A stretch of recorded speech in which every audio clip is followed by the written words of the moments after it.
They tied the paralyzed Apache girl to the rancher's mailbox as a joke, but he took her in. Before we dive into the story, don't forget to like the video and tell us in the comments where you're watching from. The sound of wind scraping dry grass across packed dirt was the only thing moving that early. The sun was slow to rise over the ridge east of Wither Hollow, and Adam had already been up 2 hours. He was standing by the barn with one hand resting on the doorframe, checking for loose hinges. Behind him, the yard sat still. Nothing but scattered chicken feed, a sagging fence, and a half-dead cottonwood tree that split the land in two. Adam was 40, broad-backed, thick-armed, with the quiet air of a man used to isolation. His face carried sun lines deep at the edges, and his beard came in patchy with more gray than brown these days. 5 years alone on the same 30 acres had hardened the shape of him. He didn't walk fast, didn't waste gestures, didn't bother with town unless the stock needed salt or the tools needed sharpening. He had no wife, no children, no family left but the grave out back where his brother lay. This land didn't have much to offer, but it was his. He didn't ask for more. That morning, he was heading for the southern fence row. A rail had split under snowfall last week, and he'd set aside time to fix it before winter pressed in again. He gathered nails into a pouch, slung it over his shoulder, and stepped off the porch with a measured limp. The right leg never healed clean after the cavalry days. The pain was old. It didn't bother him the same way it used to. His path took him toward the narrow trail that bent westward, past the rusted post where an old tin mailbox hung crooked. It hadn't held a letter in 3 years. Most days, he didn't even notice it. But today, something was wrong. From 50 feet away, Adam saw it. A human figure slumped low against the post.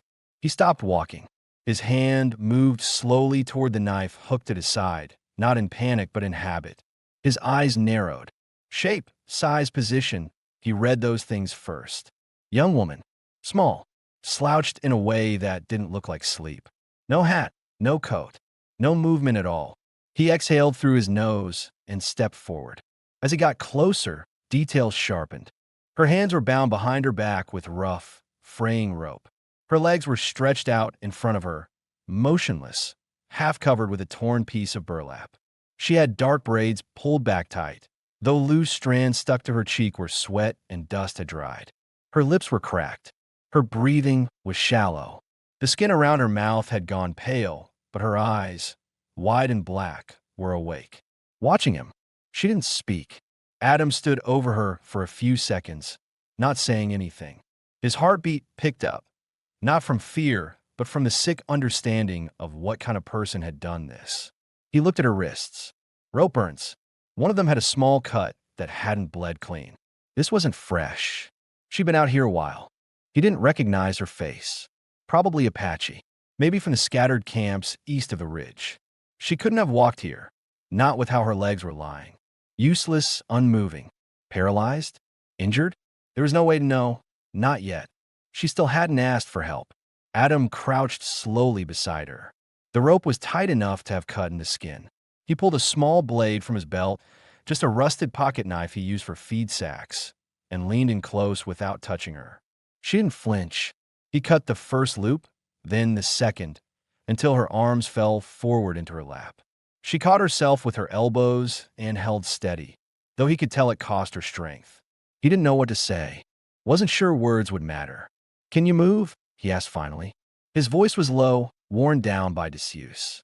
She didn't answer, just shifted her eyes down toward her knees. That was answer enough. Adam stood, looked once over each shoulder, then reached down and hooked his arms under her back and legs. She let him. No panic, no stiffening, just a calm that unsettled him more than resistance would have. She weighed nearly nothing. As he carried her, Adam's thoughts clicked through questions. Who did this? Why her? Why here? The closest town was 2 miles off, and only a handful of boys in Wither Hollow would be cruel enough to think this was funny. He'd kept to himself long enough that folks stopped caring whether he was alive or dead. But someone had remembered him. Someone had chosen his land, his post, as the place to leave her. Inside the cabin, it was warm from the morning stove fire.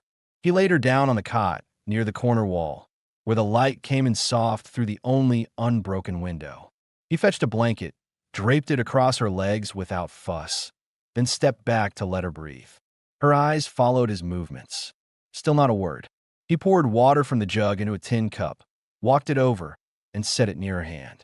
She reached slowly, lifted it with both hands, drank all of it without spilling. Then she set it back on the table beside her. Adam pulled a chair from the kitchen and sat against the far wall, not facing her directly. There was nothing to ask yet, nothing to offer. The woman didn't cry, didn't explain herself. She just lay there, breathing slow, her arms resting limp, her eyes adjusting to the dimness. Adam stared at the floor. He would have to build a ramp, would have to move things around to make space. He didn't know if she was staying or even if she'd survive the night. But she'd been left on his land, and now she was in his house. That made her his responsibility, whether she wanted to be or not. Outside, the wind shifted again, knocking the empty tin mailbox against the post until the hinge creaked and fell still. Adam didn't fix it. Not yet.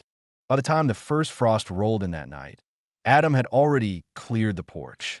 He used the lantern only briefly, just enough light to sort through the scrap wood stacked under the lean-to behind the barn. There are still boards left from when he rebuilt the chicken pen last spring, narrow ones, good grain, not warped from weather. He tested each with his boot before dragging them toward the house. His breath showed in the cold now. The air had gone dry and sharp. Inside, she hadn't moved. She lay where he'd set her, shoulders half propped by the wall, her hands resting in her lap, eyes open but unfocused. He noticed she hadn't touched the second cup of water he'd left. The fire in the stove had burned low, so he added a few more split logs without saying a word. She watched the motion, eyes tracking his arm as he closed the iron door. Still nothing spoken. Adam didn't need it. He worked until just after midnight, hands stiff, nails bending from the knots in the boards. The ramp started at the porch lip and angled down to the yard, held up by rocks packed into the earth and stakes hammered in tight. He built it wide enough for wheels, though he wasn't sure how or when he'd find any. It didn't matter. The house had to be accessible now. It was simple as that. By morning, she was awake before him. When he came in from the barn with a bucket of water and hay still clinging to his cuffs, she was sitting upright, both arms braced against the cot frame, her fingers white from gripping. Her hair had fallen out of its braid, most of it draped across her shoulder in loose strands. She'd shifted her body slightly toward the door, like she'd tried to move herself in the night. Her legs hadn't budged an inch. He noticed a small scrape on her forearm. No blood, just raw skin. She looked at him, then at the floor, and back again. Still silent. He didn't ask what she'd been trying to do. There was only one answer. He set the water down near her and walked into the side room. Bare, but for an old stool and a crate with torn shirts he used as rags. He picked one of the cleaner ones, came back, and handed it to her. She didn't take it right away. Only after he set it beside her did she lift it with one hand and begin wiping her arms. Her fingers moved slowly but with purpose. They were calloused. Adam stood for a moment just watching. Then he pulled the extra chair near the stove and sat down, boots heavy on the floorboards, arms resting on his thighs. "What's your name?" he asked, eyes on the fire. Her voice, when it finally came, was hoarse from disuse. "Taya." He nodded, said nothing back. Her gaze dropped to the blanket covering her legs. She moved the edge with 2 fingers, checking underneath, then let the fabric fall again. There was no reaction on her face. No wince. No denial. Adam stood again, slower this time. He moved toward the kitchen counter, opened a tin of beans, and spooned half into a pan. He worked quietly, the only sound coming from the stove warming up again and the clatter of tin on iron. Taya didn't speak after that. She stayed alert, tracking his steps, his pauses, his choices. When he set the bowl in front of her, beans, a piece of cornbread, and a cut of dried apple, she blinked once but gave no thanks. She didn't owe him that. He pulled the table closer to her side, sat on the other end, and ate from his own plate in silence. When they finished, he took her dish, cleaned it with water from the basin, then looked at her once before heading outside again. He had a task now. It wasn't complicated. He needed to find wheels. Not store-bought. Town wouldn't have them anyway. not the kind he could afford. What he did have was an old wagon out back with a broken axle and two good wheels still attached. He hadn't touched it in years. By noon, he dragged the wagon closer to the shed. He used a hammer and wedge to loosen the rusted bolts, wood creaking loud under strain. When one wheel finally came free, it dropped sideways with a clatter that startled the hens across the yard. Inside the house, Taya didn't move. But her eyes were different when he came back. Sharper, focused. She'd seen the effort through the window. She hadn't asked for help, hadn't made a sound, and yet he was building something for her. Adam worked until his hands were raw and his back pinched between the shoulders. He didn't stop to explain. He didn't need her permission. He just kept at it. And by nightfall, two wheels leaned against the cabin wall. Dirty, worn, but solid. The frame he'd build tomorrow. No one had said the word stay, but she hadn't left, and he hadn't made room for any other outcome. The next morning brought fog. Low, heavy, and thick enough that the hills vanished past the edge of the chicken coop. Damp air coated the porch rails and darkened the wood under Adam's boots as he stepped outside. His coat was already pulled tight and buttoned high, a fresh splinter caught in his cuff from the early hours he'd spent measuring wood planks on the floor inside. He had already cleared a space by the stove, moving the table and shifting the chairs to build in the warmth. The ground outside was too slick to work, and Taya, still propped upright on the cot, watched him without a word as he sorted bolts, lined the wheels against the wall, and tested weight across each support beam with the heel of his palm. She hadn't asked what he was doing, but she knew. Her eyes followed each movement. Focused, calm. Still no gratitude offered, but no resistance either. Not once did she ask him to stop. Adam didn't speak much either. He focused on the frame, cut the lengths with a handsaw until his knuckles turned white, fit the crossbars together, and drove nails deep into the grain. He was building a chair, not fine, not elegant, but something solid, something she could push, something that belonged in the house now. By midday, the fog hadn't lifted. It clung to the yard like a sheet and made the interior feel dimmer than it was. Adam lit the oil lamp on the mantel and worked in its glow. He wiped sweat from his brow with the back of his wrist, dirt mixing with old scars along his temple. He hadn't spoken since sunrise. Taya shifted on the cot once, moving her upper body to sit straighter. Her hands reached down and gripped the edge of the blanket that covered her legs. She didn't look away from the chair being built in front of her. Adam stopped only once, stepping away to pour her fresh water and leave a chunk of boiled potato and hard biscuit on the table near her. She accepted both silently, ate in slow, steady bites, using both hands, the plate balanced carefully across her lap. When finished, she pushed the empty dish slightly aside and turned her face back toward the build. Outside, the wind had shifted direction. The fog was beginning to break apart in long threads. The sun hadn't shown itself, but enough light bled through the clouds to cast pale rectangles across the floorboards near the door. Adam didn't notice. He was already lowering the chair frame, testing how it sat flat. The balance was off by a fraction, and he adjusted it without frustration. Just practical movements. He ran a hand along the edge, made a mental note to file the corner smooth later.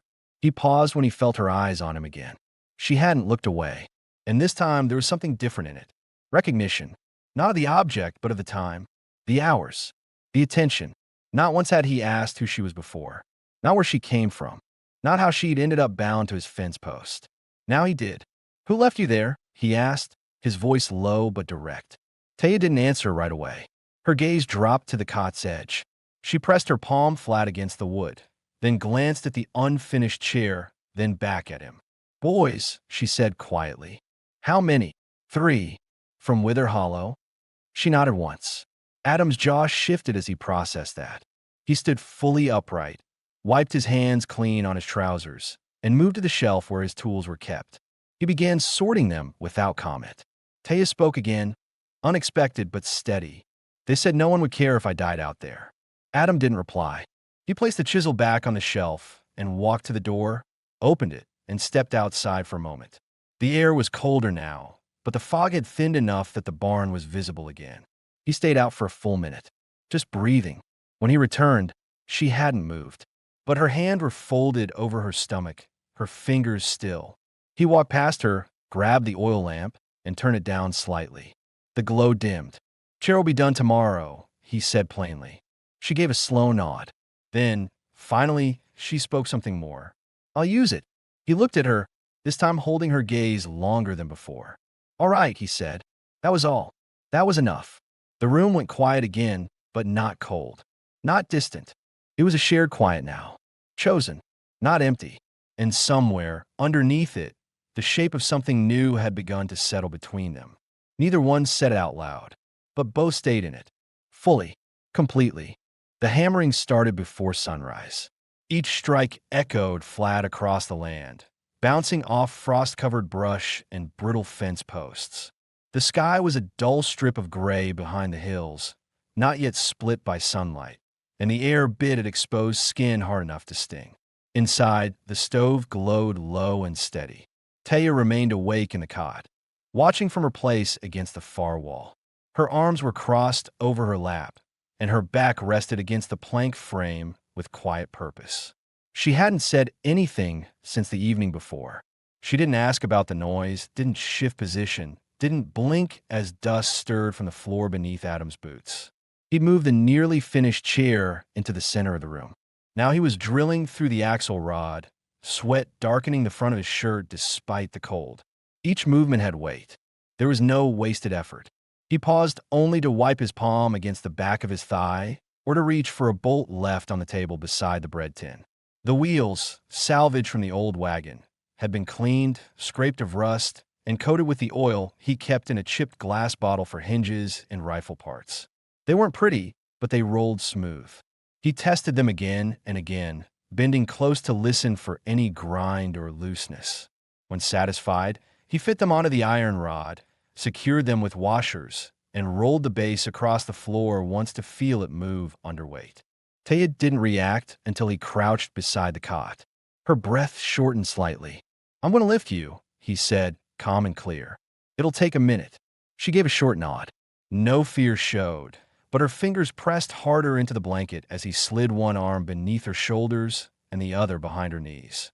Her body tensed as he lifted, part reflex, part strain, but she didn't make a sound. He shifted her carefully into the seat, adjusting her legs with both hands until she sat square. She was light, but not fragile. Her arms steadied against the chair's side rails as she looked down at the footrest, the narrow width, the way the chair sat balanced on four low casters. Adam stepped back. She placed both palms on the wooden arms and pushed once. The chair rolled forward a foot, slightly uneven on the right side. She tested the resistance again, then turned it with a small push from one hand. He watched her take the movement in without speaking. Her face remained unreadable, but her eyes didn't drift. They tracked the room now, measured space. He knelt, adjusted a bolt on the lower strut. "It favors the left," he said. "I'll learn it," she replied. He nodded once, stood, and turned to grab the file. She moved again, this time on her own, rotating the chair slowly to face the open part of the room. Her arms weren't fast, but they were controlled, deliberate. Every push was a test, not a plea. Adam filed down a splinter on the side rail while she adjusted her seat. When he was done, he handed her the folded blanket that had been on the cot. She took it and set it across her knees without comment. For the first time since she'd arrived, she wasn't lying down. She wasn't on the floor. She was upright, mobile. He walked to the door and opened it, letting in a gust of crisp air that cut straight through the cabin. She didn't flinch. The ramp outside had held through the night. He checked it again, more out of habit than concern. Board still firm, angle steady. He stood aside. "You want to try it?" he asked. Taya didn't hesitate. She rolled forward, corrected the slight veer to the left, and reached the threshold. The ramp waited. Adam didn't touch her, didn't offer help. She placed her hands on the wheels, paused, then pushed. The chair moved down the slope, smooth and steady.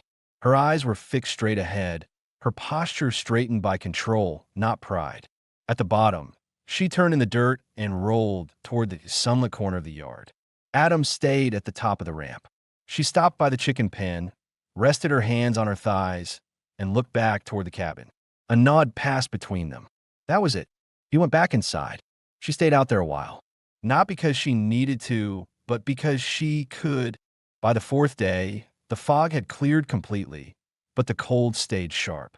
Adam stood behind the barn with a rusted pail in one hand and a hammer in the other, knocking loose a bent hinge from the feed door. His jacket was buttoned high, collar turned up, but his hands were bare. He couldn't work through gloves. The sound of each strike carried far in the dry air. A crow passed overhead, wings cutting the stillness, but Adam didn't look up. Across the yard, near the porch, Taya sat quietly in her chair, her back straight against the rail slats he'd sanded down smooth that morning. A blanket was folded across her legs, but she didn't pull it up. She held a basket across her lap with a small pile of beans in one half and a growing cluster of clean husks in the other. Her hands moved with practiced rhythm, slow, certain, steady. They hadn't spoken since breakfast. She'd taken to sitting outside for hours now. He never asked why, but she made use of the ramp like it had always been there. The chair rolled fine on packed dirt. She adjusted her course when the terrain pulled left, and when it dipped near the fence posts, she reached down and caught herself with the tips of her fingers against the wheel spokes. Adam hadn't seen a misstep yet. He replaced the hinge, sealed the feed door, and returned the hammer to its place on the barn peg. When he turned, he saw her glance toward the west trail, brief, cautious. Then he heard it too. Hoofbeats, distant but coming fast. Not ranchers, not freight. Too light for wagons. Adam crossed the yard without a word and stepped up onto the porch. He stood beside Taya without making a sound. She stopped shelling beans. 3 riders came into view, cutting through the brush like they'd done it before. Boys. Young, clean coats, dust on their boots from the trail, not the yard. One carried a shotgun over his shoulder. None of them looked surprised to see someone on the property. Adam didn't move. Taya watched them come, her hands frozen mid-shell. The lead boy, tall, maybe 20, reined in first. The horse shifted under him, agitated from the sharp pull. The boy looked over at Taya, then at Adam. "Well, damn," he said, too loud for the space between them. "She's still here." Adam said nothing. The boy laughed once, shallow. "Didn't figure you'd keep her." The one behind him, shorter and wider, spit to the side. "Figured she'd crawl off." Taya's face didn't change. Adam stepped down one stair. The third boy, the quietest of the bunch, held the reins tighter than needed. His eyes darted between the porch and the trees behind it. He didn't speak. Adam stopped 3 paces from the porch, his arms at his sides. The rifle wasn't slung over his shoulder today. It leaned inside the doorway, close but not visible. "I don't want you back here," Adam said. His voice was low, dry. It wasn't a threat. It was a closing. The tall one grinned. "We didn't touch nothing." Adam's stare didn't shift. "You will leave," he said. "We just came to see if the cripple could still blink." That broke the air. Taya didn't speak, but her shoulders stiffened slightly. Her hands closed slowly around the edges of the basket. The wind kicked up behind her, loose dirt lifting across the yard. Adam's boots moved once. He walked straight past the horse, past the grin, past the cocky slouch in the saddle. He didn't raise his hands, didn't speed up. He just walked straight to the barn, opened the door, and came back holding something. It wasn't a rifle. It was the post. The same rusted mailbox post they had left her tied to.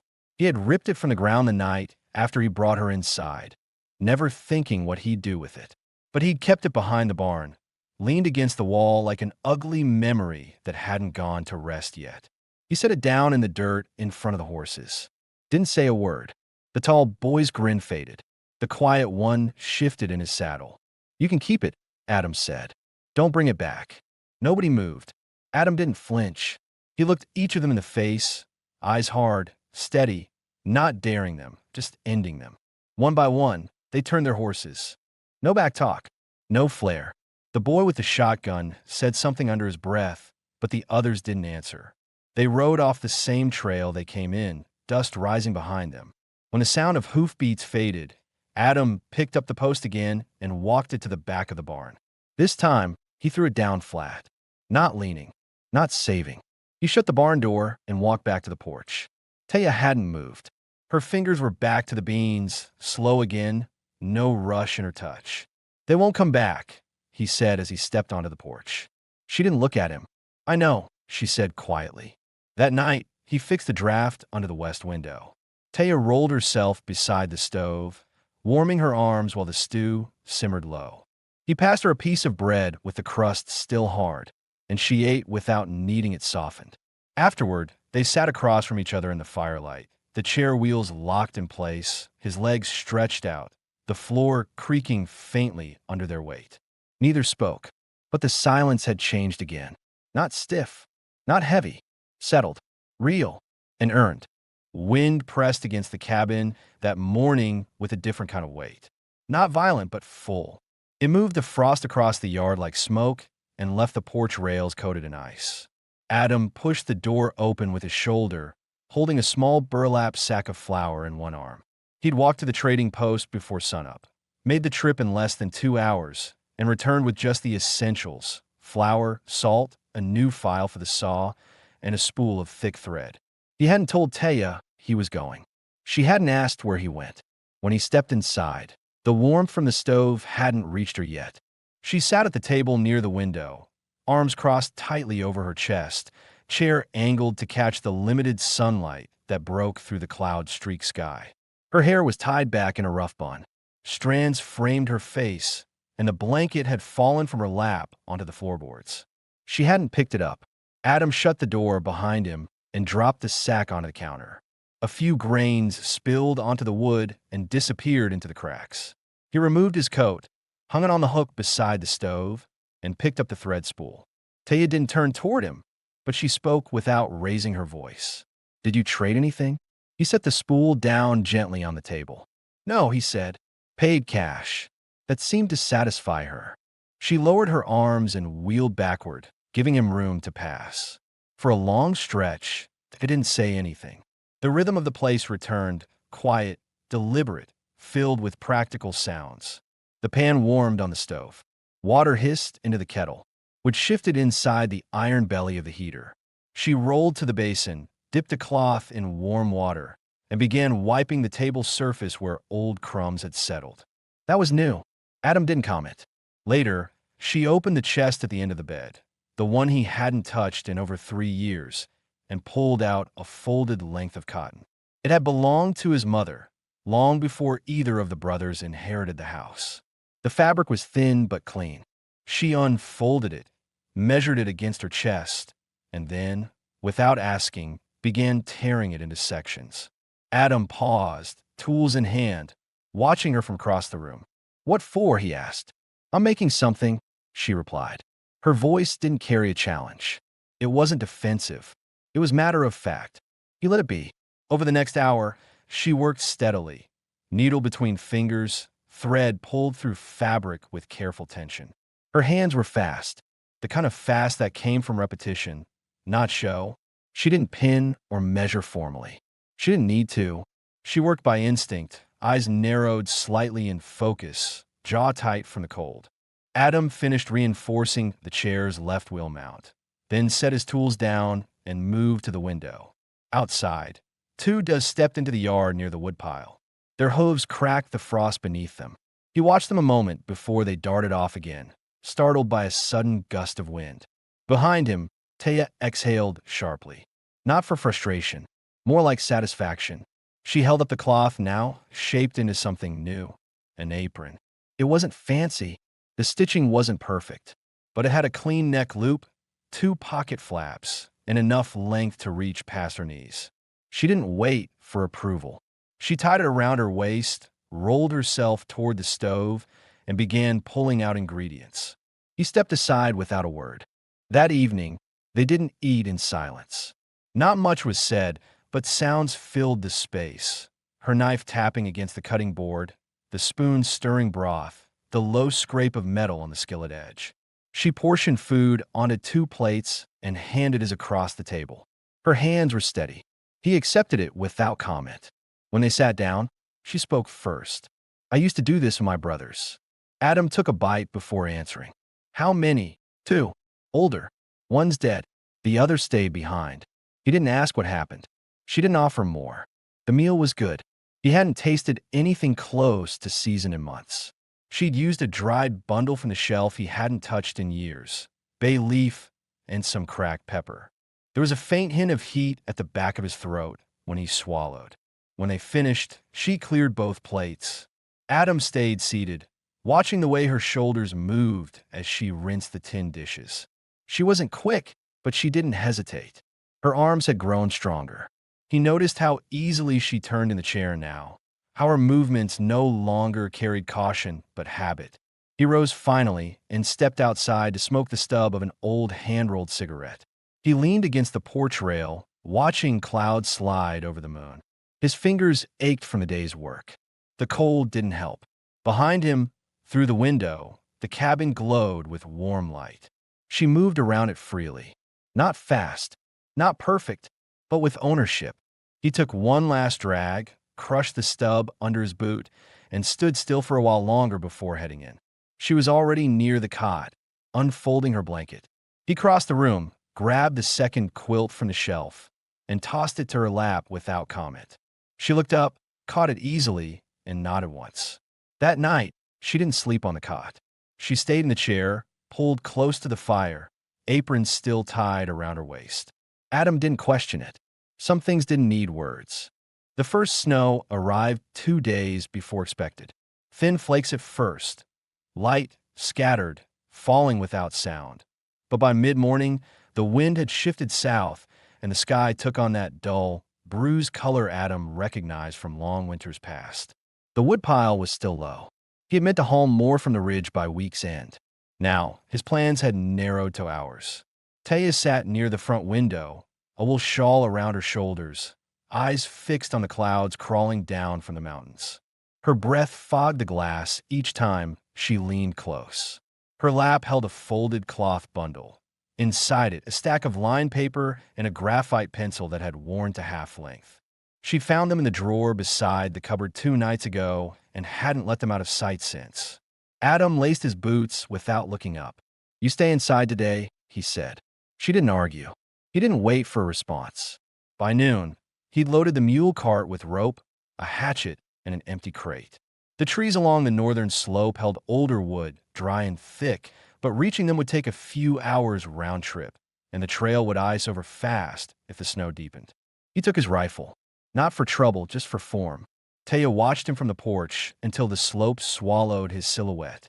Then she turned back inside. Alone now, the cabin sounded different. Every small creak, every pop from the stove seemed louder in his absence. She rolled her chair near the table, unfolded the cloth, and placed the blank sheet in front of her. Her fingers hesitated over the pencil. She wasn't sure why she was writing. No one was waiting for a letter, no one to send it to, but her body needed the motion, something to mark the day beyond silence. She began with her name, just the letters, carefully formed. Then she paused. Her last name no longer felt like something she needed. She crossed it out. Her handwriting was neat. Small curves, sharp turns. She wrote slow, testing each word as if it might betray her if given too quickly. "I was left here, on the post by the road. You know that already. But maybe you didn't know why. Or maybe it doesn't matter anymore." The pencil tip snapped. She set it down, reached for the knife on the shelf, and sharpened it against the stone the way Adam had shown her. She didn't ask him to teach her that. She just watched one evening, then tried herself. She wrote again. "I couldn't walk. That was enough for them to decide I was done. Not worth feeding. Not worth carrying. Not worth the shame. They laughed when they tied me. Said a white man wouldn't care. Said no one would stop them." She stopped there, pushed the chair back, rolled toward the stove, poked at the fire, added a small log. The warmth returned slowly, pushing back the cold that had crept into the corners. After a while, she returned to the table and began again. "He didn't ask who I was. Just picked me up and carried me like it was part of his routine. Like I belonged here already. He didn't make a speech. Didn't promise anything. He just didn't walk away." Her eyes stung. She pressed her wrist against them and waited. Outside, wind scraped across the glass. The snow had thickened. It coated the porch steps, drifted along the barn roof, buried the cart tracks Adam had left behind. There was no sound of hooves, no creak of a gate, only the stove and the slow turn of pages under her fingers. She began writing again. "I thought maybe he was just doing what good men are supposed to do." But days passed, then weeks. and he never once looked at me like I was a chore. I can see the difference. He moves quiet, fixes things, brings water before I ask. He built me a ramp without asking if I needed one. She paused, then added, he calls me nothing. Not girl, not miss, not burden. Just brings me things and leaves them near, like it's natural I should have them. The chair creaked as she shifted. Her legs had no feeling below the hips, but she could tell when her body had slumped. She sat up again, spine straight, breath drawn through her nose. Another line. They'll say I stayed because I had nowhere else. But I stayed because he never asked me to leave. A sound interrupted her. Not the door, not the window. Footsteps. She turned quickly, wheels rattling against the floor. Adam stepped inside, coat soaked through the shoulders, beard damp, gloves darkened from handling snow. He looked at her first, then at the table, then the stove. You eat? He asked. She shook her head. He nodded once, pulled off his coat, and hung it near the stove. The crate of wood sat just outside the door. He dragged it himself, left the mule in the lean-to. It would be hours before he felt warmth again. She rolled back from the table and opened the cupboard, pulling down the iron pot. I'll cook, she said. He didn't argue. As she worked, adding dried beans, slicing the last of the onion, Adam sat at the table and picked up the folded paper. She froze, but he didn't unfold it. He placed it aside, neatly beside the empty tin cup. I won't read it, he said. Her shoulders eased. I didn't write it for anyone, she said. He understood. The snow pressed against the windows harder now, stacking against the sill. She ladled stew into 2 bowls. He took his with both hands and didn't comment on the taste. She didn't ask if it was all right. After dinner, she pushed herself beside the fire and took the blanket from the cot. Adam moved the chair closer to the stove. The distance between them shortened without discussion. Outside, the wind carried on. Inside, the silence meant something different. There was no debt between them, no bargain, just presence. And every hour it continued without break. Without question, it became something closer to permanence. Snow hadn't let up in 3 days. The yard disappeared beneath it, the fences swallowed, the trail out to the ridge erased. Every morning, Adam stepped outside and shoveled a narrow path to the barn. Every evening, he stomped the same trench deeper, the wind undoing half his work before he'd even turned back. The cold had settled into everything. Boards creaked underfoot, even when no one moved. Nails shrank in their holes. The stove had to be fed every 3 hours to keep the walls from frosting inside. They didn't complain. That wasn't the kind of house this was. Adam patched the roof between squalls. Taya mended clothes with the last of the thread. Meals came from whatever stores hadn't gone soft or moldy. They rationed firewood, but never warmth. That morning, Adam found a break in the southern fence. He'd gone out early with a lantern, eyes narrowed against the wind. The fence stretched wide along the pasture edge, sagging from age, nailed together over years with what he had on hand. Half the southern stretch leaned too far east now. One post had snapped at the base and lay buried under snow. A gap that wide meant coyotes, or worse. He didn't say anything when he came back inside, only peeled off his outer coat and set it beside the stove. His hands were red to the wrist, fingers slow. Taya noticed. She stood near the basin, wringing out a cloth, her lips pale from the morning chill. Fence? She asked. He nodded once. Bad. He poured coffee into a tin mug before answering. Needs replacing. She didn't press for details. Later, while she sorted dry beans for supper, he brought out the spare post stacked under the lean-to, his shoulders hunched against the blowing snow. The nails he'd stored in a rusted tin were still good. The hammerhead had cracked along the grip, but he wrapped it in leather and used it anyway. Each strike echoed differently in the cold. Muffled, dull, but he worked clean, driving nails deep into fresh wood with no wasted motion. From the porch, she watched him. She didn't offer help. Couldn't. Not in the ways the job demanded.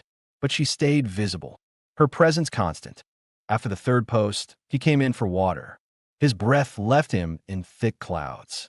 His beard had frosted at the edges. She rolled forward and held out a towel before he asked.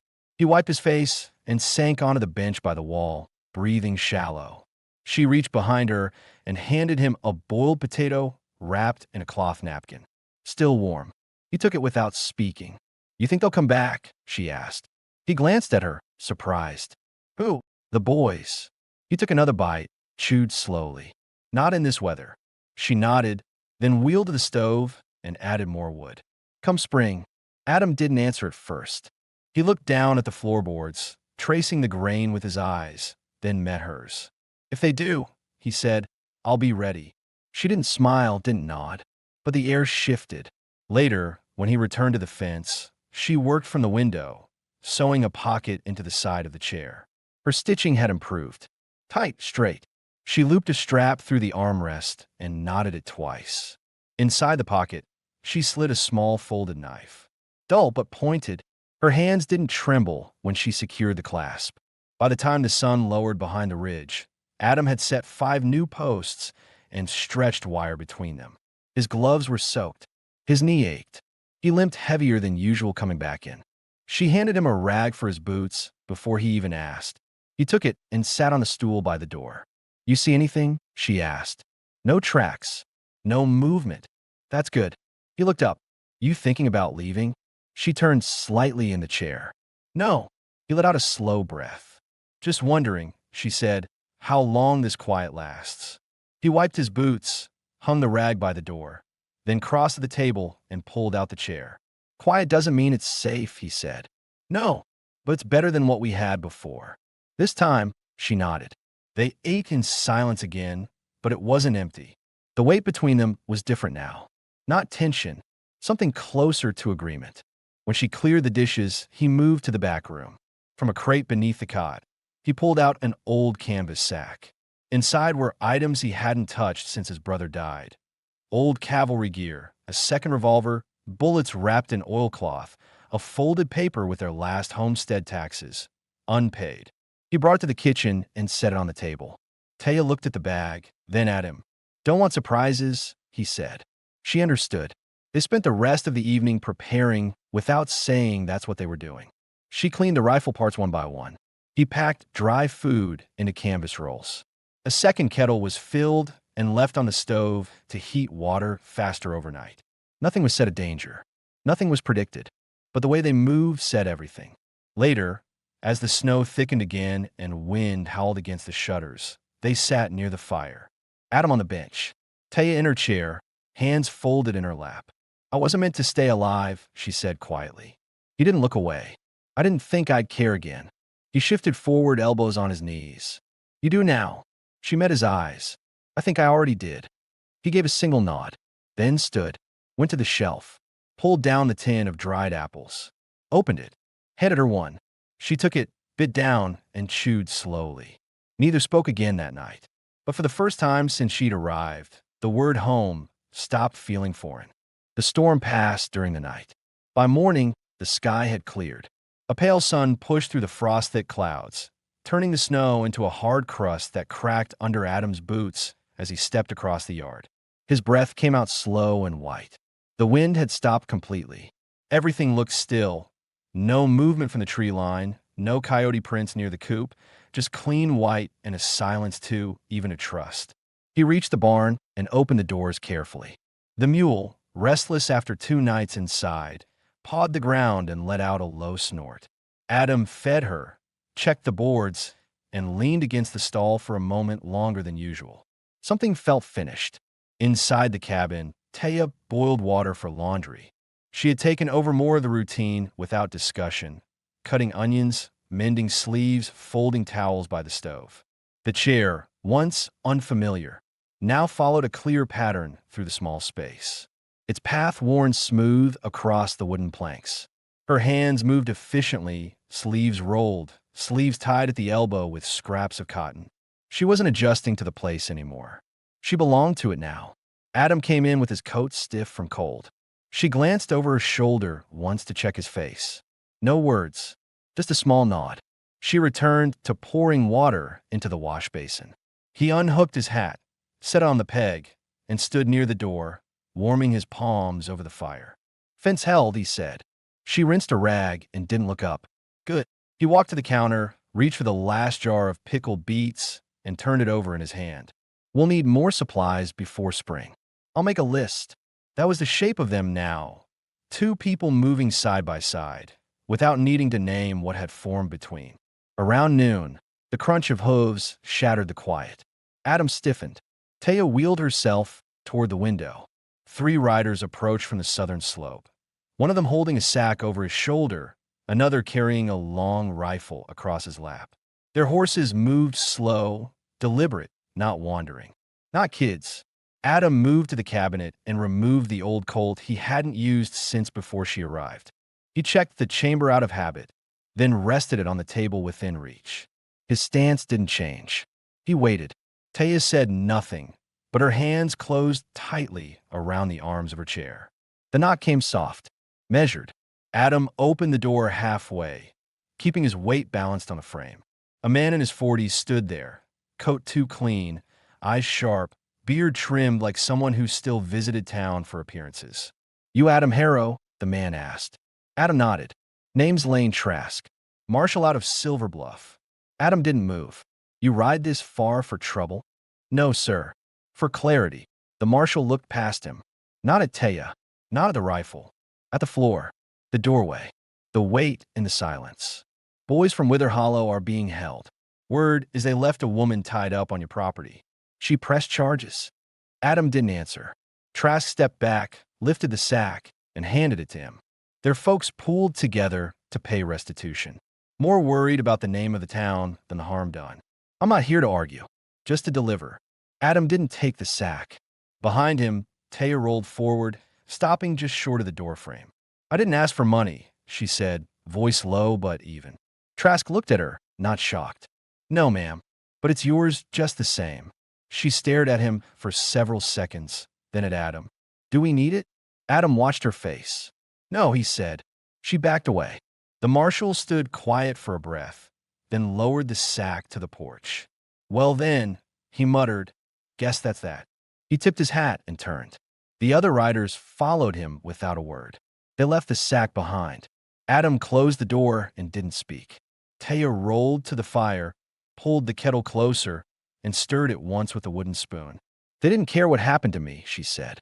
"Just what people heard about it." Adam picked up the sack, set it on the table, and walked back to the stove. "No one's going to touch you again." She didn't thank him. She didn't have to. That night, the wind picked up again. Not sharp, not dangerous, just enough to move the shutters and rattle the loose tin on the coop roof. Adam sat on the bench with a cup of coffee gone cold in his hand. Taya moved beside him. For a long while, neither spoke. Then she set her hand on his knee, fingers resting gently, as if testing the gesture for weight. "I'd like to stay," she said. He didn't move, didn't blink. "You already have." She turned her head toward him, eyes steady. "I mean, really stay." He didn't answer right away. He looked around the cabin, at the chair, the stove, the cracked beams he'd meant to fix last summer, at her blanket folded on the cot, at the rope hooks near the pantry where she'd hung her apron. Every inch of the place now carried her presence. She wasn't passing through. She'd never been a guest. He reached for her hand and held it. "No more halfway," he said. She squeezed once, firm, then leaned her head lightly against his shoulder. Outside, the snow finally stopped.